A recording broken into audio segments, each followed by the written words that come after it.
Be alone. It's okay to be alone.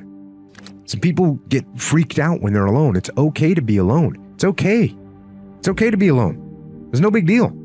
Enjoy it.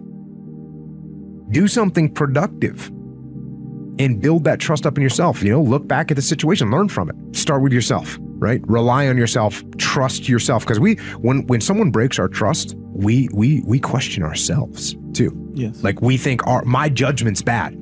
I'm not a good judge of human character because I totally put my faith in this person and look what they did to me.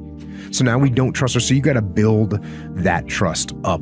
You got to build that trust up back again with yourself. How do you do that? Read, write, learn, work out, and then look for them next time around, because you deal with people all the time that they made mistakes the first run.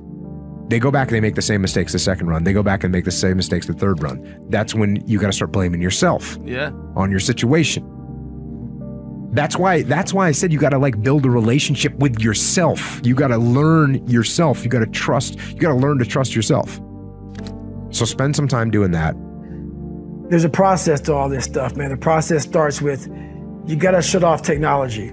You got to go here. I call it the dark room, where you're alone. No cell phones, no music, no TVs, no computers. You by yourself. Very few people want to be alone anymore. They want to be around noise, and you can't think. Be alone. Go to that dark space. In that dark space, shut life off for a little bit. Go to a dark place in your mind and figure out what you want to be. You don't know what you don't want, because you don't know what you want to be because you haven't spent time, real time with yourself. Spend time with yourself. Trust me. And once you find that passion and that purpose, your goals, your purpose, everything will just start lining up. When I was growing up, there was this statement, I think it was Pascal, he said, you know, all of man's problems arise because he cannot sit by himself in a room for 30 minutes alone. And it's very true. I always needed to be stimulated. And when the iPhone came along, boredom was dead. I would never be bored again. Even if I'm standing in line, I'm on my iPhone. And I thought it was great. And when I was a kid, I used to try and overclock my brain, be like, how many thoughts can I think at once? The answer is only one, but I would try to like think multiple thoughts at once. And I was proud of that. I was proud that my brain was always running. This engine was always moving. And it's a disease. It's actually the road to misery. And now that I'm older, I realize like, you actually want to, again, rest your mind. You want to learn how to settle into your mind. And now I look forward to solitary confinement. You leave me alone for a day, it'll be like the happiest day I've had in a while. And that is a superpower that I think everybody can attain. The superpower of learning to be alone and enjoying it. Yeah. I know people whose lives have been ruined because somebody wasn't good for them. See, there are some people that aren't good for you. Hello? They aren't good for you. You've got to get them out of your life. See, a lot of people put up with a lot of foolishness because they don't want to die by themselves. Here's what I believe. I believe in a one-to-a-box theory. Ask this question of yourself. Make a list of who you communicate with most and ask yourself the question, what kind of person am I becoming because of this relationship? Is it helping me to grow mentally and emotionally and spiritually? Am I becoming a better person because of this relationship? Do they bring out the best in me? Do they inspire me? Do they encourage me to develop my greatness? Do they make me stretch? So you got to look at the people in your life and find out what kind of person are you becoming because of that relationship. My mother used to say, birds of a feather flock together. You run around with losers, you will end up a loser. Move on. Straight up, move on. Forget them. They are lying and they are untrustworthy. So move on. Now, sometimes this can be hard, especially if they've somehow tied themselves into your life, especially like, for instance, you get the kids involved in a divorce scenario. You can't move on, but you have to mentally move on. You have to emotionally detach from that human. And that's hard to do because obviously they were someone that you trusted. And the reason I know that you trusted them is because they got to a point where they were able to betray your trust and destroy you. So it's hard. But the fact that you trusted them, the fact that you had that relationship, that's even more reason to walk away. It's even more reason to move on. You got to see them for what they are. That person is not who you thought they were. The idea that this person was a trustworthy, faithful companion is not true. It is not true. That person does not exist. They didn't exist and they don't exist. It was in your head. It was in your head that this person was trustworthy and they were everything you wanted them to be and they were a faithful companion. That is a lie. They are not that person. They've proved it by their actions. So move on, and at the risk of sounding callous, get over it. Do not dwell on what it was. And don't dwell on what it could have been. You hear when guys go through bad breakups? Don't dwell on that. Deal with what it is right now, what that person is.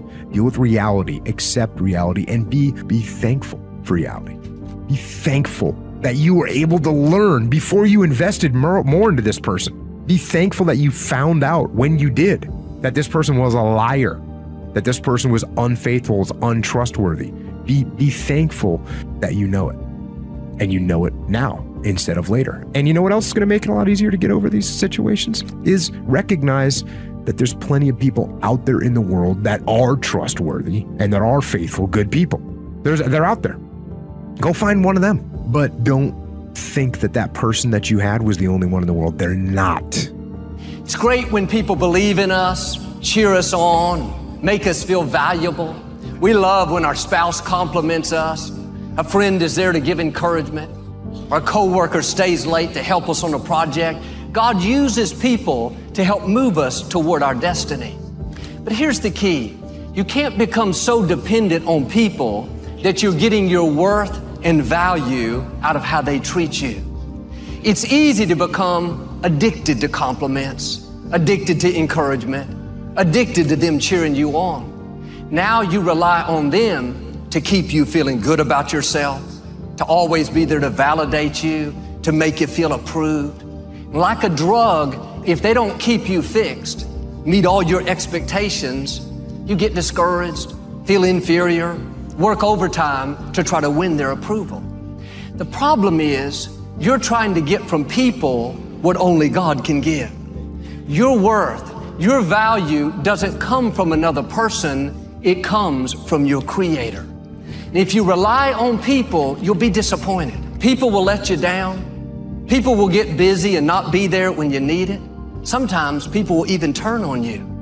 Some of you are taking too much time trying to convince people to love you that do not matter. Some of you are taking way too much time tolerating and trying to get people engaged that don't matter, that don't care, that are never ever going to help you get into your destiny. I felt like saying to you this week, if somebody can walk away from your life, let them walk away. You shouldn't have to convince anybody to love you. If they can walk, let them go. If they leave you, it means they're not attached to your future. We spend so much time wasting energy because we're so upset about being rejected by people. What if I told you that some of the rejection you have been facing in your life, it's because people are jealous of what's on your life? What if I told you that the rejection is simply an indication that you got favor on your life? God is getting ready to do something in your life. You just got to understand there's more to know. We live in an external world.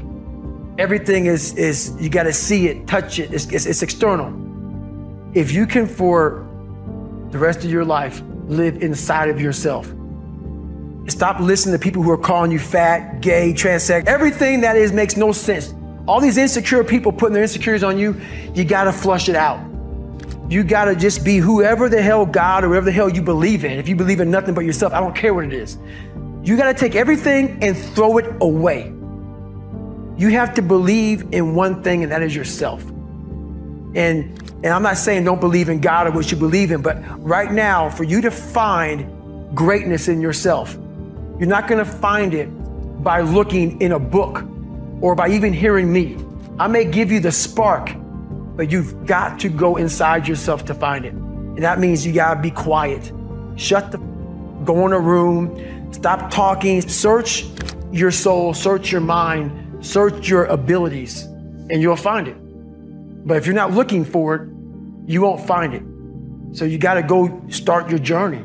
And the journey starts with you finding, why the hell am I here on this planet Earth? Why am I here? And if you don't know that, you will live the rest of your life searching, always asking the question, why?